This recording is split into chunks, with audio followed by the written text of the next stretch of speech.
Tiniyak ng Department of Social Welfare and Development or DSWD na mabibigyan ng EXIC program ang miyembro ng Pantawid Pamilyang Pilipino Program or PURPIS na gagraduate pagkatapos ng reassessment.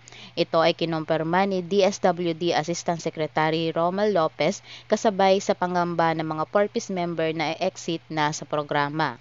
Aniya, tuloy-tuloy nang mabibigyan ng assistance ang mga natag-as bilang non-poor na Sustainable Livelihood Program. Tutulungang makapagnegosyo o makahanap ng trabaho. Ang mga e-exit ay i-endorso sa kani-kanilang mga local government unit or LGU para malaman kung anong intervention ang maaaring ibigay sa mga ito.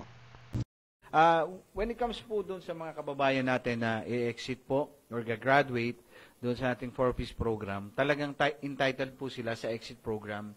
Hindi, yun po ang kagandahan ng ating 4-piece program. Hindi yun tapos ka na, kalimutan na, o babay na. No? Yung exit program po natin, kabilang po dito, yung kayo po ay i-endorse sa inyong local government unit. Okay? Entitled din po kayo sa mga programa like Sustainable Livelihood Program.